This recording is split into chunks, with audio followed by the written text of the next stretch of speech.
all the way to my right, we have Pierre Ferrari. He's the president and CEO of Heifer International, is that right? Heifer International, which he joined in 2010. Heifer International works with small farms in more than 30 countries to build strong communities through gifts of livestock and training. After working at Coca-Cola for many years, he decided to focus on social issues and to lift up people in poverty to achieve self-sufficiency, independence and health, and making a living income that allows for a life of dignity. You say this changes everything and demands systemic change to get the kind of impact that you want to see. It can be very threatening to the current beneficiaries of existing systems. So we'll get back to that in just a second. To my right, Mark LePage. He's the president and CEO of Genome Canada. He serves as a special advisor on climate change and energy to the Canadian Embassy in Washington, D.C., and as the Counsel General of Canada to San Francisco/Silicon Valley. He is also challenging the way we think about the solutions to climate change, not just to focus on solar panels, wind generation, and electric cars, but biology is very key here. It can be an important asset, but often not really doesn't come up in these kinds of conversations. So specifically, he believes that genomics is an ideal tool to help scientists and policymakers figure out where to act on climate change. And then to my left, the guy in the hat, Kimball Musk. He is the co-founder of The Kitchen. I've eaten there and it's delicious, a restaurant concept, and on the board of Tesla Motors, SpaceX, and Chipotle. His personal mission is to get communities rapidly thriving by improving every part of the food culture. In 2011, Musk co-founded the Kitchen Community, a complementary nonprofit organization, and right now he's working on a very ambitious project in Memphis to build about 100 learning gardens. I've seen them, they're very cool. It's a very modern take on what a school garden should look like, and it improves vegetable intake and potentially academic achievement. 3 restaurants are also part of that project, and converting 1,500 acres of cotton farming into real food. That is all part of this deal. He describes it as a completely new local food system that the Kitchen will have built in just 2 years. So very impressive.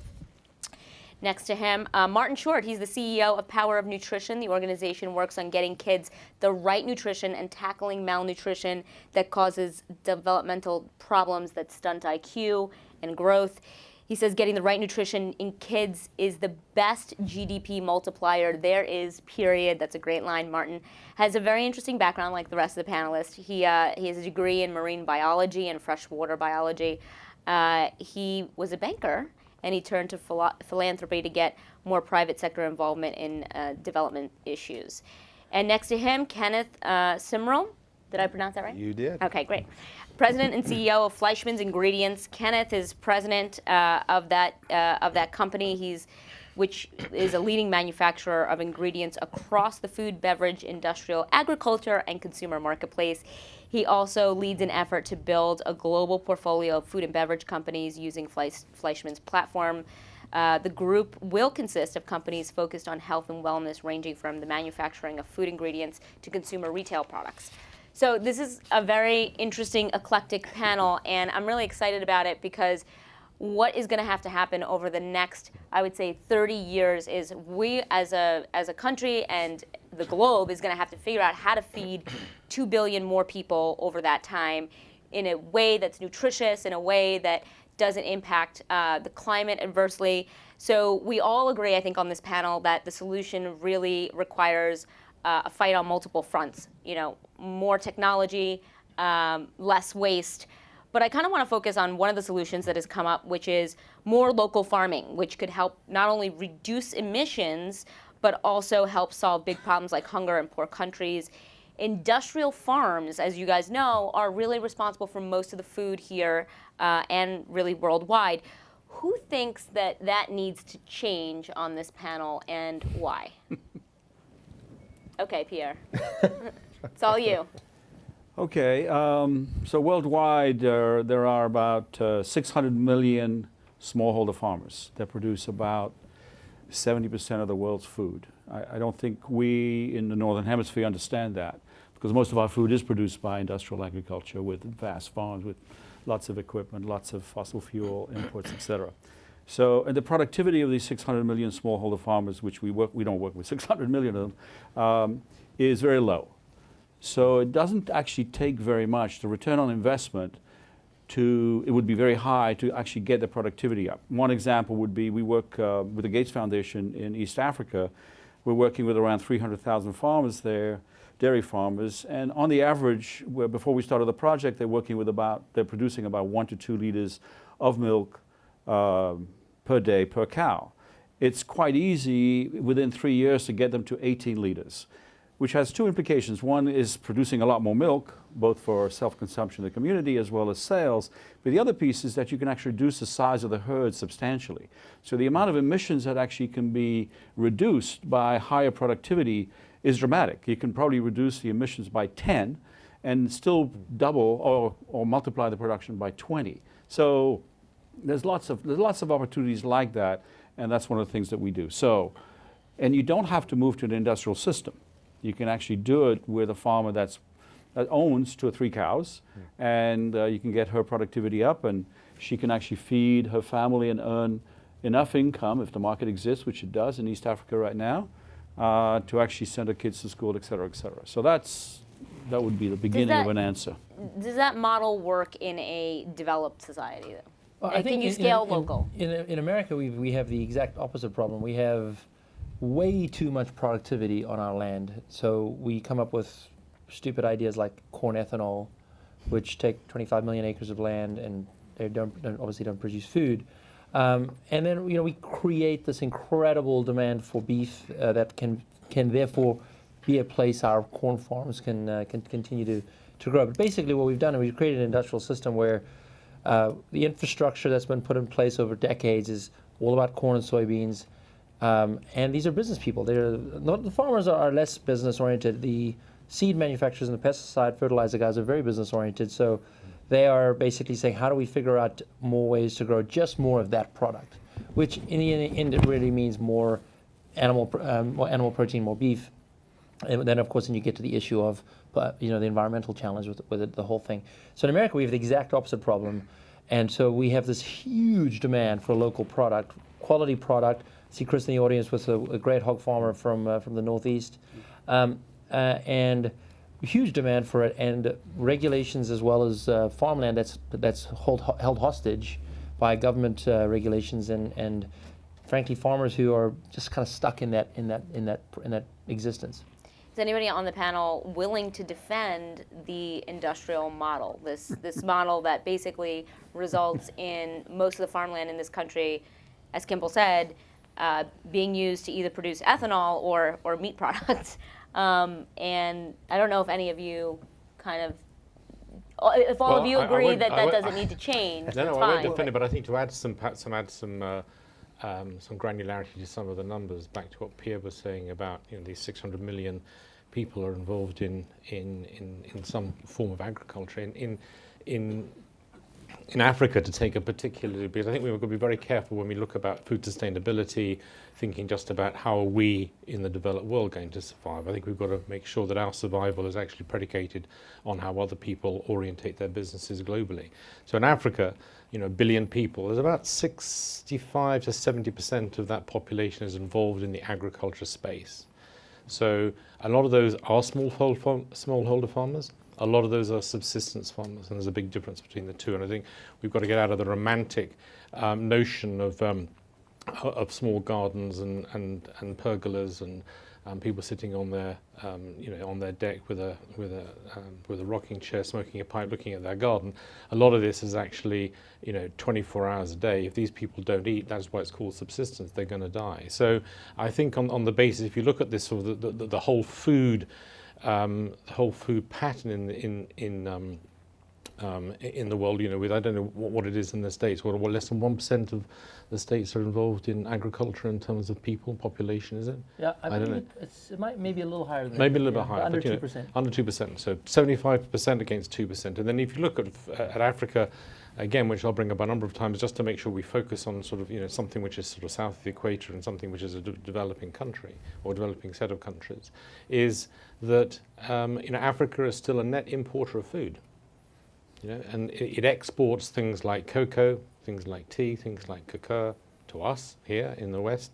But it gets 30% of its food comes from the US and Latin America. So there's a huge, it needs to survive tremendously. So in terms of industrialization. Because I'm from Africa, so. So am I. Zambia. Zambia, so you're from Zambia. I was Yeah. going to use that area as an example. That used to be the breadbasket of Africa. Absolutely. And technology has only gotten better, and of course now it's the starvation or the famine area of Africa. And that's got nothing to do with farming technology and everything to do with politics. Absolutely. No. I would completely agree with that. What I think I'm saying is that if you look at the development over the next 20 years, where do you think that is? Are we going to have 75% of the population in Africa involved in farming? Probably not. You're going to have huge urbanization issues. You're going to have far greater amounts of land put to use with far few people involved in it. There aren't a lot of people that I know around who want to be subsistence farmers. There are not a lot of people who want to be smallholder farmers, actually. They want to do other things than that.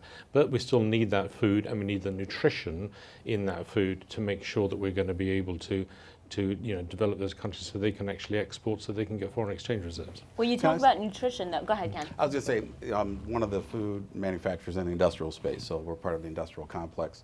And I thought maybe we'll bring it up to a higher level first, and then maybe we can get into specifics as it relates to different parts of the world. But certainly the tagline is that we're going to have to grow twice the amount of food on the same acreage to support 9 billion people in 2050, 2060, pick a number. And it's going to certainly require innovation, breakthroughs in technology in order to meet that challenge. Whether it's breakthroughs in fertilizer technology to deliver nutrients more efficiently. Is it really true, though? I mean, if we just take the land he described in Africa and farmed it correctly, wouldn't we be farming so much more food than we really need? Well, I think you have to look at what's changing in the marketplace, and globalization is changing the demand for food. It's not just population growth that's changing the demand for food. Globalization is, if you look at the emerging economies in China and India and even Latin America, like they to a want certain more extent. high quality or protein, animal protein? Absolutely, right. So they're all, so those economies are growing. They have higher disposable incomes, and they're all kind of, if you will, aspiring to the Western diet, a high protein, rich in dairy products, rich in meat, and obviously the number of people on the planet, if they all switch or start to switch towards a more kind of meat-based or high protein diet, there's not enough acreage in order to support that kind of demand. So if you look at the land acreage today between crops and livestock, about 40%, 50% of the surface area of the land, arable land, is dedicated towards food production. So the estimates are that meat demand is going to double by 2050 based on these trends that we see in the marketplace, and it's simply not sustainable. So what do you have to do? Well, Mark, I mean, Mark has Can a... I challenge that a little bit? Yeah. Because I think, again, we're going to go back to the productivity of the land that exists today. If you look at the supply chains across some of the major grains, for example, in Africa or even in Asia, you will find that about 40% of the food is actually wasted at the farm gate. So just that, can we reduce that 40% loss by half? So the simple technologies are available. You're going to have to develop some cold chain for some of the grains or some of the meat products or eggs and milk. Or you can hack simple storage. I mean, for $500, you can actually build a rice bank in the middle of fields in Cambodia, and you can actually protect 100%, almost 100% of the crop. So at least for the next, maybe not for the 30 years, but for the next 10, 15, maybe even 20 years, you actually have enough food being produced without even any increase in the productivity of the land.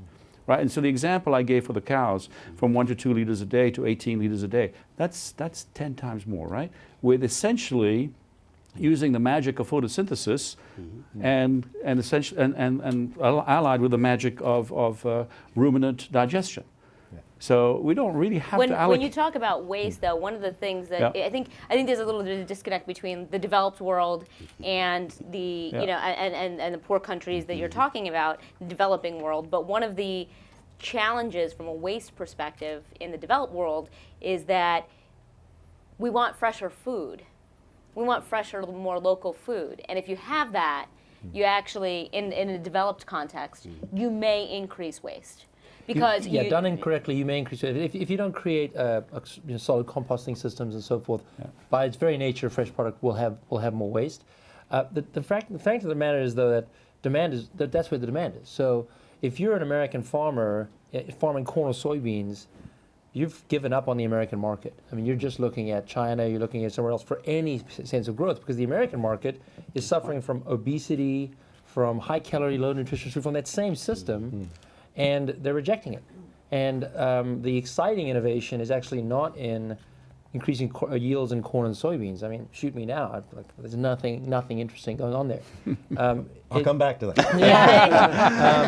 But how do you figure out a way to rebuild a food system which does deliver the fresh product, but it also thinks about it in a holistic way where you say, okay, and let's use state of Colorado, which is a very, very big on composting and very big on local farming.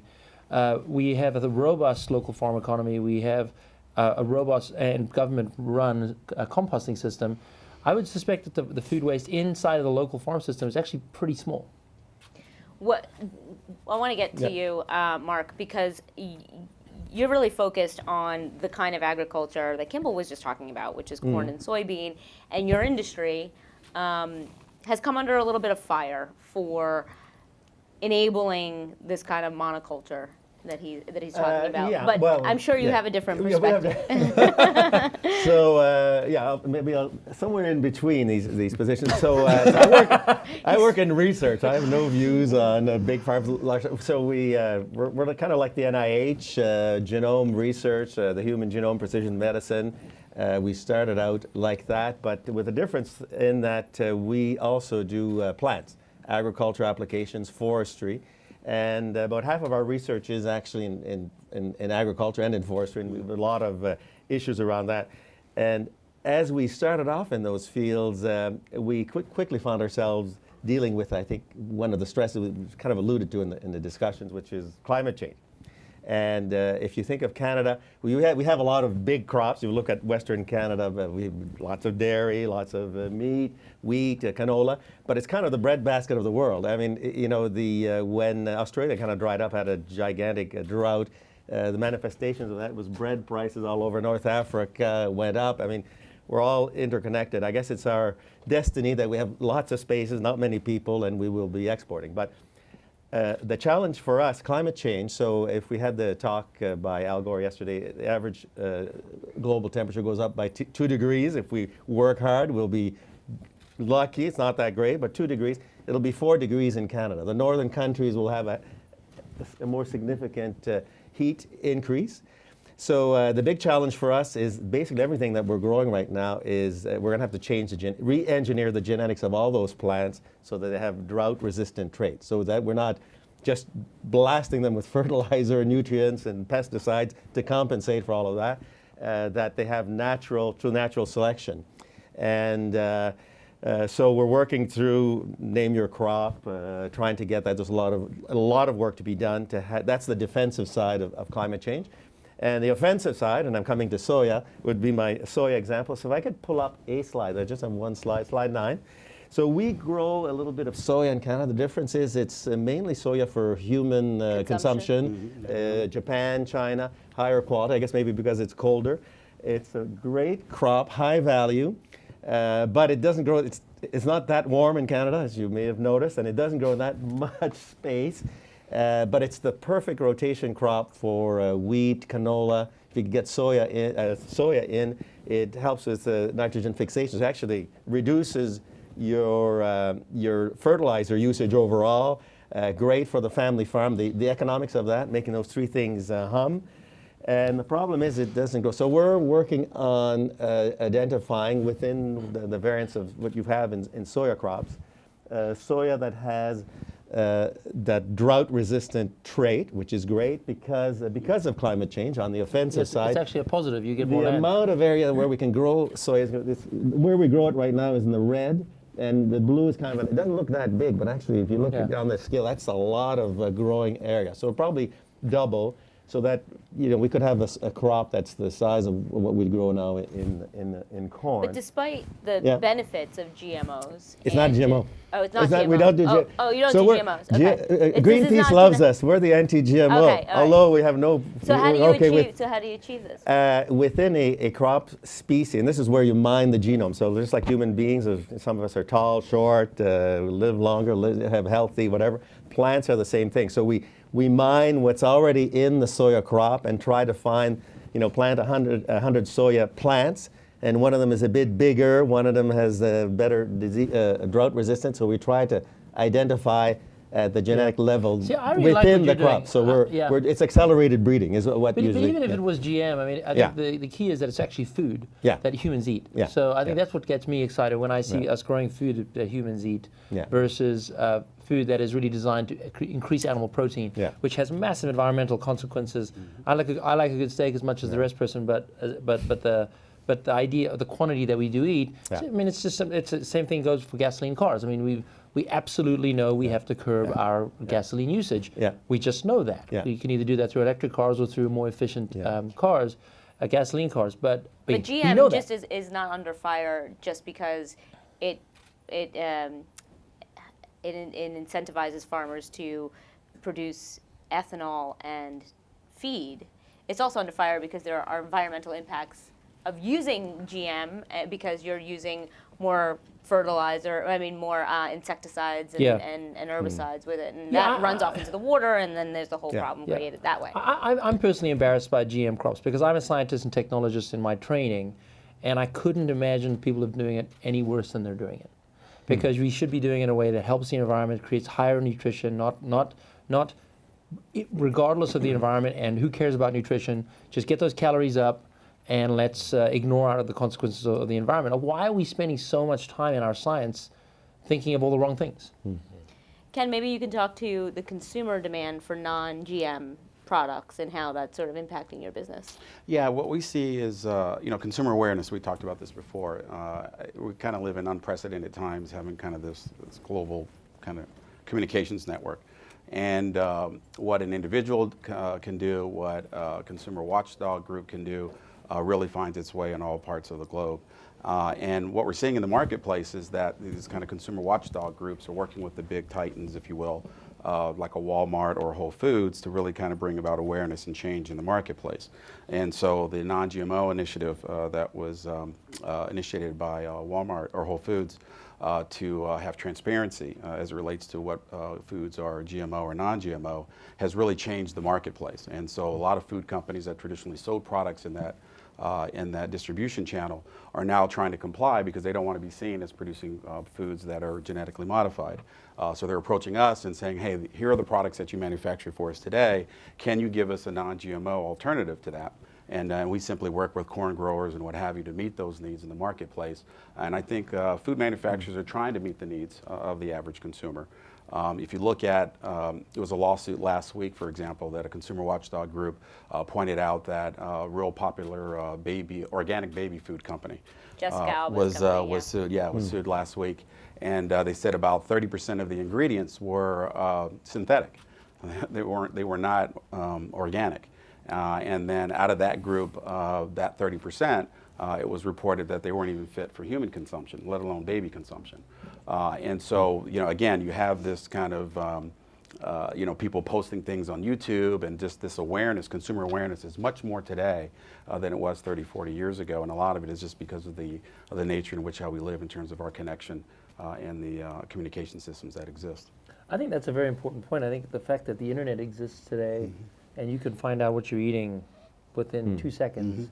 5 years ago, 10 years ago, McDonald's could put an ad out and pretty much say anything they want. And no one can do that anymore. Not even Whole Foods can do that. Yeah.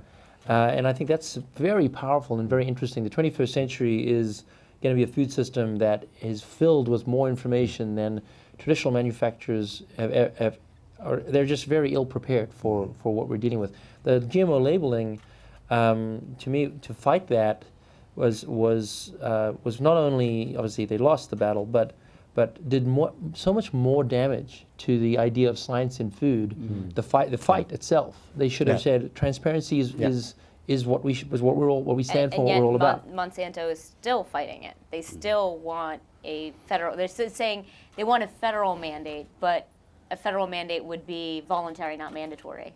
Yeah.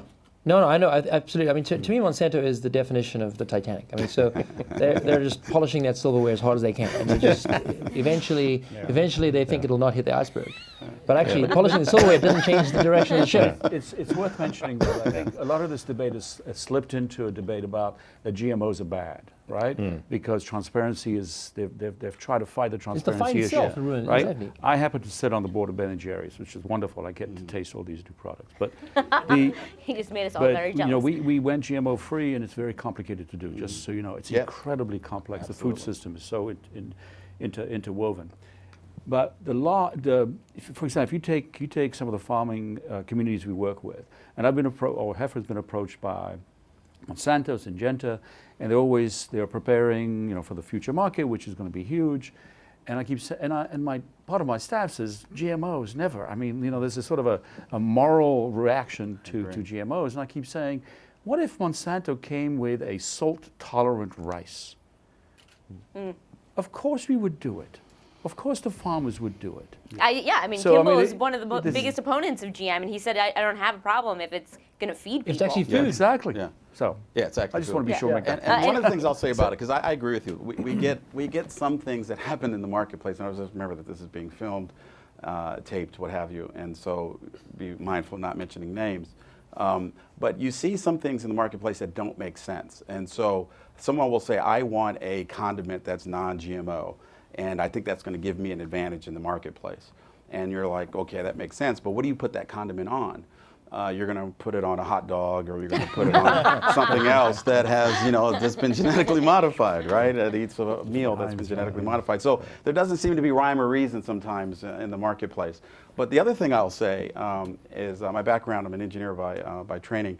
And so I believe in technology, I believe in innovation. I think that helps solve a lot of the world's problems.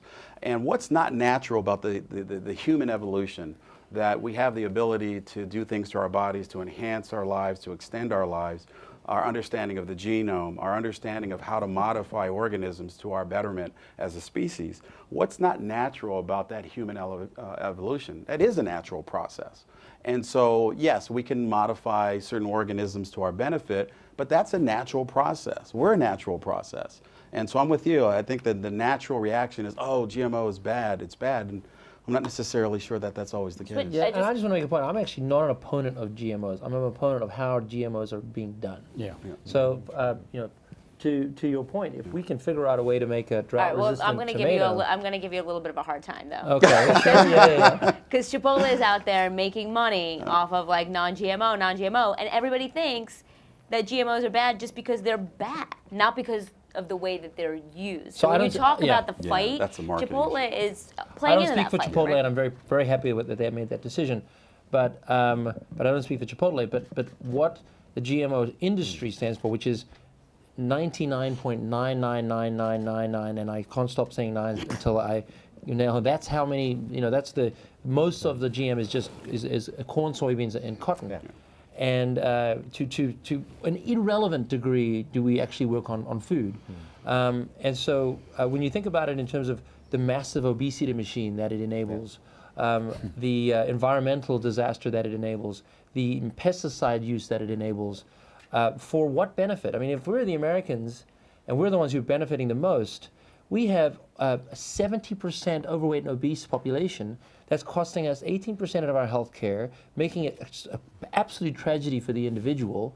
What's there to be proud about being a GM crop guy? Well, I want to stick with obesity and hot dogs for a second. The idea that meat production actually accounts for 14% of our greenhouse gas emission is just mind-blowing to most people. It's wrong too, by the way, but we'll stop. Go ahead. Feel free to disagree. No, there's plenty of studies to show that the denominator in that calculation is actually wrong. So I can refer you, for people who are interested, I can refer you to a study that was done by Stanford and UC Davis on that whole issue. It calculates it down to about 2 or 3%. That's a lot different. That's almost 10 times less. And now that was quoted by, who quoted that? I forget, somebody here that during the conference. Sorry? The denominator. Well, I'll, if I can take a different track, I think I'll say, at least, I don't know what the number is, but clearly because of methane, it's a big issue in agriculture and methane. And just to come back to get closer to you, I think on things like that, there are there are intermediate ways where we can make some progress, and I just come back to our little activity. We've done a lot of work on cow genetics to breed animals that will produce less methane, right? They'll convert the feed more efficiently, and you can get a big, as an intermediate step, or I guess we're not, everybody, I think, as Al Gore said, we're not going to have meat soon. No, as our fellow from Alphabet. So it might take a little while before we go off meat. So in the meantime, so you can breed animals. You can also work through the feed that goes into animals, add enzymes where the animals convert the feed more efficiently, produce less methane. So you can actually get a big methane reduction from not so much complete chaos in the existing production system. And the importance of that, I think, is as an intermediate step, thinking now to, say, 2030, where the intent is to reduce methane emissions by about 50%. I know Canada, U.S., Trudeau with President Obama signed recently. These are the kinds of things you can do on the right now or short term, and then move into these longer term issues, which much more fundamental changes in how we deal with food, which through your brave work we'll get there, right? Should we move the topic off? Yeah, I think the so. US, Yeah. and maybe go a little bit more Yeah, globally go in ahead. terms, because it is about food security, I think, in terms of it. And I think I'd say just two things. Firstly, you can't have food security without nutrition security. Okay, you cannot have it without nutrition security. And secondly, I think that if you're going to look at how, what are the large problems about obesity in the world, obesity is not just confined to the developed world. And there is a double burden, a tragic double burden, of people who are stunted in Asia, in Africa. There's 160 million kids under 5, by the way, who are stunted, which is height and cognitive ability. A large number of those, many, many tens of millions, have the double burden of being obese and stunted. So what it is all about calories and not about nutrients. And I think when I talk about food security and nutrition security, it's really important that we think about how we're going to supply that nutrition and how we're going to make sure that foods are fortified in the right way. For example, salt iodization. I don't know if anybody here, when was salt iodization first rolled out in the US? Does anybody know that? 60s, 70s or something like that? 1920. 20s, yes. Okay, so that's nearly 100 years ago, salt iodization. So iodine, thyroid, goiter, if anybody knows about these things. It's a really fantastic, fortified ingredient that we're now eating. This is incredibly important for us. Secondly, if you look about vitamin A in cooking oil, those are really important. That's an incredibly important vitamin, eyesight, etc. If you look about fortified flour, if you look at sweet potatoes, orange-fleshed sweet potato, a lot of vitamin A's in that. It's really important that we try to not just think about yield, but think about quality over quantity, and that's a really important. Isn't a non-US problem? It's the same thing in the US. No, actually it is the same. But all I'm saying that when we're looking at the US in terms of just thinking that the problems are only within the US. Well, how do you solve that? How do you begin to address that problem? And is the obesity that you're seeing in these countries attributable to more protein consumption, or maybe a Western diet being introduced into those places? A lot of it is what I would loosely call junk food, and sold on street corners. And any of you people who've been to Africa or Asia will see those little street vendors selling, whether it be potatoes, whether it be crisps, whether it be French fries, very easy carbohydrates, lots of food, but very little nutritional value. So I think a lot of it is about education. A huge amount is about education. A huge amount is about bringing these food types availability into the system. But your education takes a long time. This is going to take a long. What about companies who realize Americans have caught on to the fact that if they eat that, they'll die, and then they're going to Africa and selling that same stuff to the population I think there? that's actually, having grown up in Africa in years, but we worshipped McDonald's. I never saw McDonald's until I was 18, and we worshipped it, and because it was an American thing. It was this even during the apartheid era, it was McDonald's found their way to figure out a way to market to South Africans, and I think that we cannot underestimate how powerful our culture is in America on on the effect of everyone else's culture around the world. So if we have obesity in America, essentially we're going to export that. We're going to export obesity. If we have high calorie, low nutrition foods, we're going to export that concept as being popular because we're idolized. We have such a responsibility in this country to look after the culture we export. So how do you solve for that? Does anybody have any ideas? I mean, do you keep these companies out of those countries? I mean, that would be the most logical solution for me. It's nearly impossible. I think that's virtually impossible, yeah. I think the key is to change it in America. I believe so. And if we change it in America, we'll actually create companies that will be a better influence on the rest of the world. When you talk about that specific problem, processed meat, not just like actual steaks, but processed meat have been shown to cause cancer, a bunch of other medical issues related to processed meat. I think the Danish government is toying with the idea of taxing meat. And I'm just wondering what you guys make of that proposal, and maybe if that is, we talk about the sugar tax here, but what about a meat tax? Does that make sense? I think meat's really interesting. I don't want to hog the microphone, but I just... Well, listen, I mean, protein is absolutely critical for the human diet. Okay, it is absolutely critical.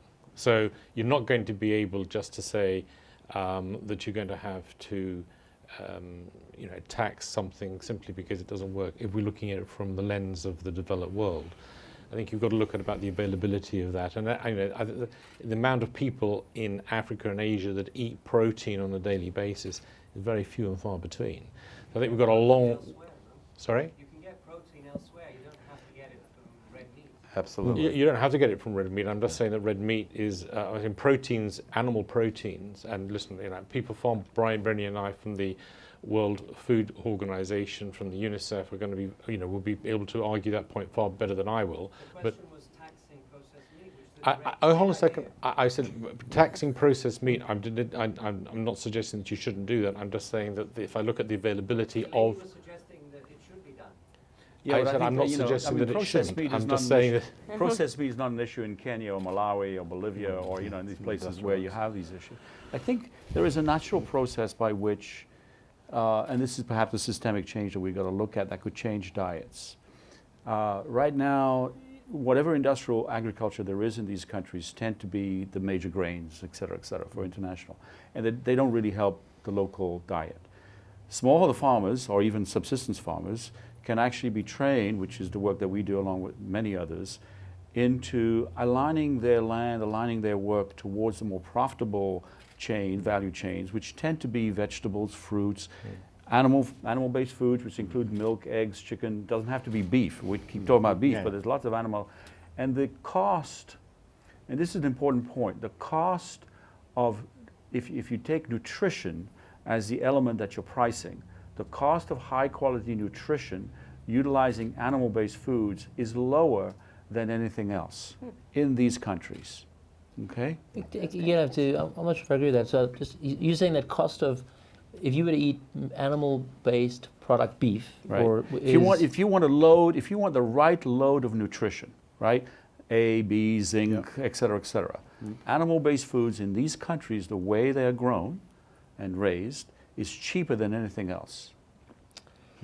This just flies in the face of every piece of data that I know. So it's hard for me to argue that on this forum. But I'll send you a whole bunch of stuff from UC Davis, Yeah, I mean, especially eggs. Okay. We have an audience. sorry, that's I thought you meant beef. I mean, No, I'm not talking about beef. there's Eggs, milk. Milk, eggs, chicken, I love pork. a balanced diet, so I'm not arguing against that. But all the data that I have is to steer people more towards less and better quality meat, and with a more plant-based diet. All the data Absolutely. points in that direction. Do you mind handing the mic to this gentleman Mr. with Pollard. the red tie right here? Thank you. Well, what I was going to say is when you start talking about processed meats, okay, there's a big difference between processed meats and processed meats. You can have high quality processed meats. You go to the Mediterranean diet, they eat an awful lot of processed meats, but their processes have been used for hundreds of years, and they're basically, not with all of the minerals and additives that we have. Nitrates. It's a nitrates. longer process. You take more time raising the animal, you feed the animal better, et cetera, and you can't eat a 16-ounce steak from my Mangalitsa collar. You can't do it, okay? It's so luscious and so rich and so moist and so that you can't eat it. But you can go into a steakhouse and they'll serve you an 18-ounce an 18-ounce steak, and you come out and you're stuffed, but you're not satisfied. It's not fat that makes you fat, it's what you eat that makes you fat. And it's what the composition is of what you eat that makes you fat and gives you the diabetes and heart disease. And we don't educate our people. So at the basis of this also is to get into an education of ourselves and our people as to what's good and what's bad. Education is definitely part of it, but I mean, so is marketing, to Kimball's point, and the companies do have a responsibility to label what they're selling and to be honest about what's in it. And it's really, even now that we have access to all this information, it's still hard to make sense of what's organic, what chemicals in these processed. It's not just nitrates. There are a lot of other chemicals in processed meats that are terrible. But I just want to give the floor to the gentleman back there. Hi, Theophanos. I've sat in on a number of the panels, including the public health earlier, and I'm astonished how sort of complacent many of the panelists are. I mean, you've got a serious obesity and diabetes epidemic in this country. So honestly, you need to treat it like tobacco, and you need to wage war on the food companies. Incidentally, in the UK, they passed a sugar tax 3 months ago. And of course, it took a big effort. The food companies fought back. And education is great, but as you said, it takes a long time. You need to tax these food companies until they change, basically, like tobacco. I think that's what taxes are for. And to the question on should we tax meat, to the Denmark government, should we do it? I think the government needs to make a decision on what kind of future do we want. Do we want the Wall-E future of obesity and people dying in their 50s or definitely losing productivity in their 50s and costing a fortune to keep alive? I mean, frankly, if you're in charge of the government, you couldn't design a worse system. You couldn't say, let's really work on this. I don't think you could come up with a worse system. And so obesity is a social tragedy, personal tragedy, economic tragedy. There's not a Republican or Democrat who wants their child to have diabetes. It just doesn't exist. And yet we have a government that sits on sidelines and lets, even in Coca-Cola's case, they fought like crazy in San Francisco to prevent the sugar tax from happening there. I believe it did actually pass. And they spent $10 to $13 million in that relatively small city to stop it. And it's unforgivable what they're doing. Thanks very much. I wanted to pick up on the non-beef protein questions and bring up fish. I'd love to hear some views from the panel on the role of aquaculture in food security, both potentially open pen, pit aquaculture, and indoor, where we see that as part of the mix in terms of a protein source. I'll just jump in. We do a lot of agriculture with smallholder farmers. It's part of an integrated agroecological cycle. So the waste from the fish can go back into the land, et cetera. We use tilapia mostly. And it can be done with a small pond, maybe 10 by 8 feet. And it produces enough protein for not only the family, but also probably half of it for sale. And it's a very high quality protein, and it's got high market values, very high return. So you can actually, we sort of design a cascading system with using the physical contours. We do that a lot in Guatemala. We have natural slopes. So yeah, absolutely. And the biggest issue for the value chain for aquaculture is the fingerlings. The technology to produce fingerlings is actually quite complex. And what is a fingerling? The little fish, little ones because producing those is actually a very different technique. It seems natural, but it's not quite natural for agriculture. The farmers have to go buy it, and you actually have very high technology. Anyway, lots of stories about how difficult that gets to do without a cold chain. But just to answer that question as well, we've looked at companies that have tried to produce plant-based kind of proteins. What I didn't realize in the fish industry, aquaculture, is that it's simply not sustainable, right? You talk to someone who's in it, who raises shrimp or trout, and they'll tell you that it's fish in and fish out. You're feeding fish to other fish. That'd be like feeding cows to other cows to produce food for us. And so when you look at that system, you're saying, okay, if it's not sustainable, how do you get around it? How do you create something that's sustainable, that's sensitive to the environment? And you're seeing companies out there really kind of focus on plant-based proteins.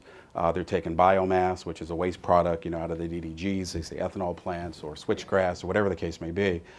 This one company that we looked at was pioneering that development to take biomass, kind of a proprietary process and producing the amino acids to feed to the fish, so that you're not feeding fish.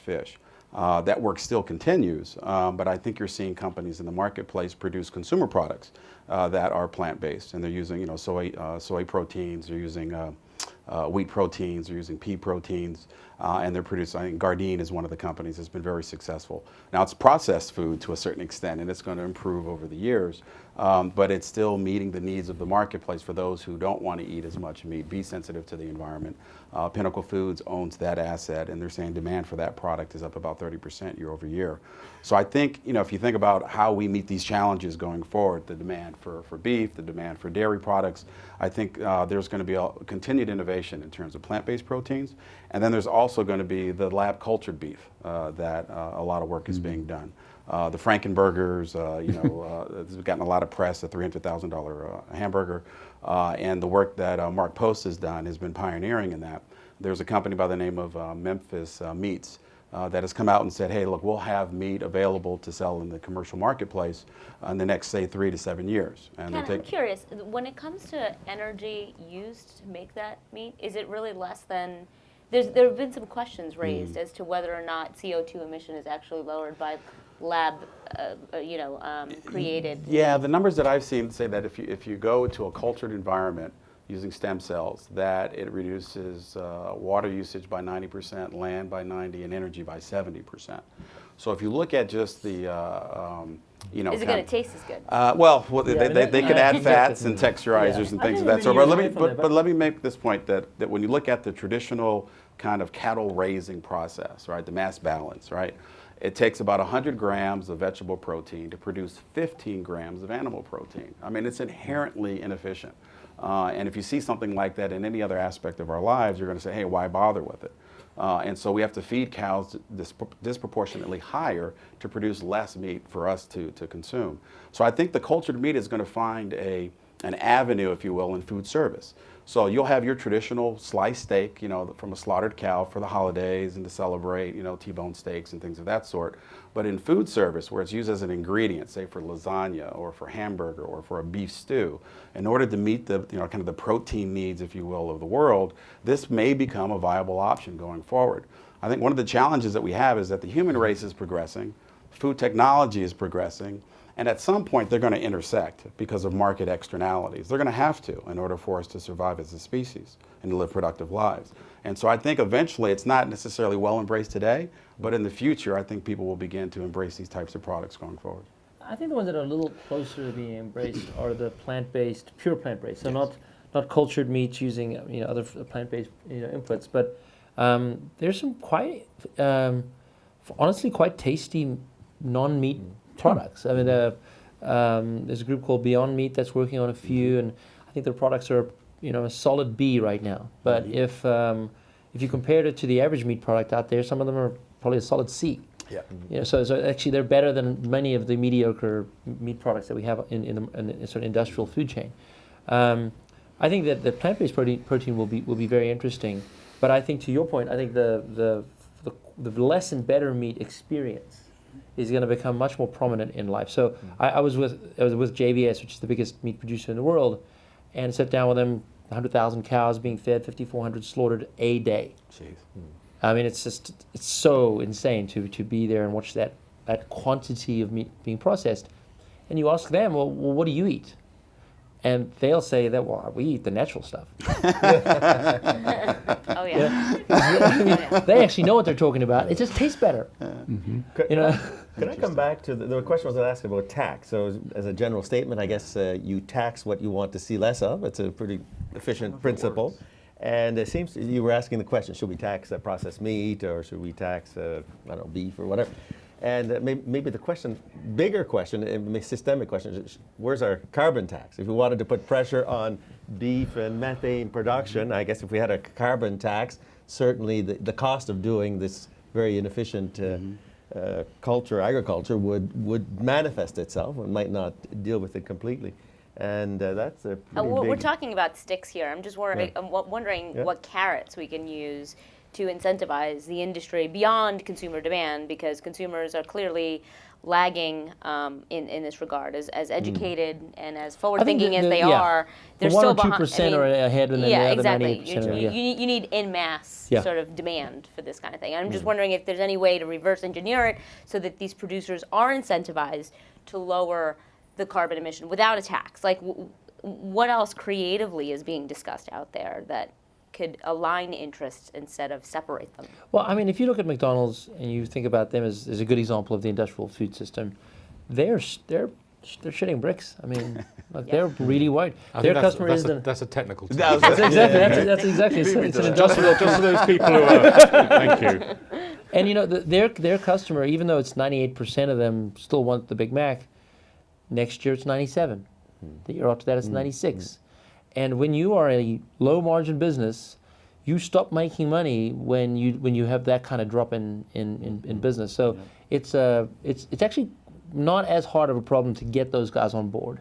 I think that they just need to know what to do. I mean, I don't know what to do. If I was in charge of McDonald's, I wouldn't know what to do. The interesting challenge is, what should they do? If you talk to Walmart, which is another big player in the industrial food, they have a bit more flexibility because they can adjust the size of their store to focus more on the fresh ingredients, which is their growing segment.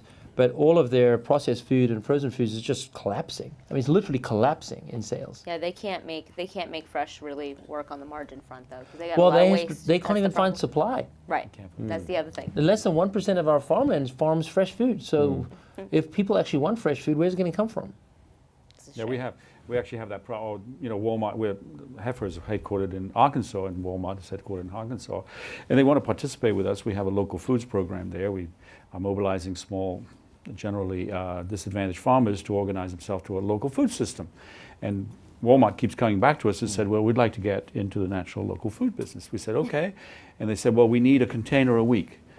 Well, our farmers can produce a container a year. You know, it's a whole different scale. That's the point. So. But I mean, kudos to all of those players that are, with industrial players that are getting in front of the problem rather than deer in the headlights. So there are many, many companies that are just like frozen with fear and still doing exactly the same thing, expecting the world to come around next year and they're going to want processed food again. I mean, I think that ship has sailed, and I think that's to the Titanic conversation. We should just not be, all the bright minds should not be in that section. They should be in the what should we do section.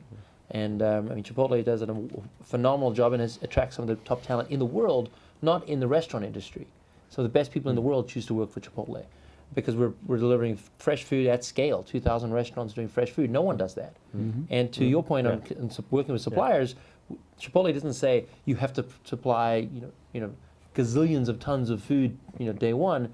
They will give the freedom to the stores to enable them to purchase individually if it's available to support a farmer at a more manageable level, and then eventually work with the farmer. At the same time, though, Chipotle has had problems with, on the safety end of things, Yes. basically executing on that strategy because it's really hard with these big industrialized players. You have systems in place, you have safety mechanisms in place, and then Chipotle kind of hit a wall a little bit. But the one thing look, I can't talk for the specifics of that problem, but the one that we know it didn't come from was local. So if you just look at the map, where the issues were, they were spread across the country, which means it came from the industrial system. By definition, it could not have been local. News to me. That is That's a headline. Do the math. Yeah, that's a powerful one. That is not an official Chipotle statement, but just look at a map. Does the audience have any? You just made news. Go ahead. Thank you. My name is Irene Maria Hell. I report for Deutsche Welle, which is an international German broadcaster, and UPI, a German American press agency. So I like your idea to talk more about the carrots. Yeah, and we had a lot of sticks, you're right. And my question goes to distinguished panel, so especially to Mr. Kimball Musk. So you and your brother are revolutionizing the transportation system, and now you put all your energy into revolutionizing the food industry. And I want to learn more about your vision, how it can be solved to feed 2 billion more people without ruining the planet and cause other disasters. Sure. So that's a good question. I think the Tesla example is very informative. So I remember when we started Tesla, people would say, you'll never get people to drive electric cars. You'll never find enough batteries. You'll never get, electrical power still uses coal and all this crap. And I remember us, listening and saying, okay, you know what? I think we can do this. We'll figure it out. And we kept thinking so long term that we had to deliver electric cars to the world. And we still believe that, and we will get there. But what we learned was that's actually not how the world works. You just have to sell enough cars this week to survive for next week. And then you have to sell a little bit more cars, and then you survive for the next week. And then you sell a little bit more cars, you survive for the next week. So you don't have to stress out so much about, in the food system, feeding the world. You have to make sure that it does work at a local level. It's profitable for the farmers, that guests show up and eat it, or they show up at a grocery store and they buy it, that they do cook it, that they are healthier. One person at a time is fine, because we have the rest of human civilization to figure this out. So it's not like we have to solve it today, and we certainly don't have to do the math today, because if we did the math for industrial food, it wouldn't work either. So my learning from Tesla is focus on a system that is controllable. So we work, for example, in Memphis, very controllable system where it's 1.5 million person city. We have great relationships with the local farmers where we can work with them to convert cotton to real food. We have great relationships with the schools where we can work at scale and do 100 schools to educate kids around food. Does that change the world? Does it change the remote areas of China anytime soon? No, it doesn't. But let's make sure it works at Memphis first. And so that's my learning. One step at a time, and it's how you get to your destination. Well, we're getting yanked, but yes, one more. I think we have time for one more, right? One other thing that we have missed in this whole conversation is when you look at big ag, it causes some big problems that we are not facing, and that is, where in the hell do our farmers come from as we try to get more local? Okay, we've frozen them out of the market, and all of our regulation is designed for the big ag. So I'm raising a very, very special breed of pig that I'm bringing back from extinction, and I have to comply with every single regulation that Smithfield has to comply with, okay? So recently I created a new product. It took me 3 months to get a label approved. No small artisanal farmer can do that. No small local farmer can do that. And you don't have to regulate them like that. It's not like the recall on Chipotle, where the stuff is all over the nation. If I raise a bad pig and I sell it to somebody in the neighborhood, they're going to be at my front door with an axe. That's my regulation. Okay? And a lawyer. Yeah. And we forget this. But where the hell are we going to get the people that are going to be able to have the small land and be the small farmers here in this country? Because we've got the reversal of what you've got in Africa. So interestingly enough, the smallholder farmer community, the 600 million, or say take 100 million, there are embedded incentives if you can have a successful, profitable farm, which is what we're working on, to attract young men and women back to farming, right? You're talking about an urbanization movement of 2 billion people, probably over the next, about the same time as 2 billion people more will join us, about 2 billion will go to the cities. They're going to need to eat, they're not going to be on the farm. So there's going to be a very profitable segment or sector called smallholding agriculture to feed 2/3 of the world in mostly the developed countries, okay? The attraction, there are plenty of entrepreneurs in this group, young group of people are moving, to move them back to farming, and the only profitable business they will be in will be the high value crops of vegetable, fruits, animal-based foods, etc. Out of the commodity chain. They will be out of the commodity thing. Just does not work for them. On the other hand, if you can make we've calculated that in Arkansas, with 2 acres of land, a young man or woman who works reasonably hard, and farming is 7 days a week, you can actually earn $40,000 to $45,000. That's better than welfare. And one of the couples can actually work outside. You can actually have a life of $60,000 to $70,000 a year, which is okay. In some of the more rural countries in Arkansas, that's fine.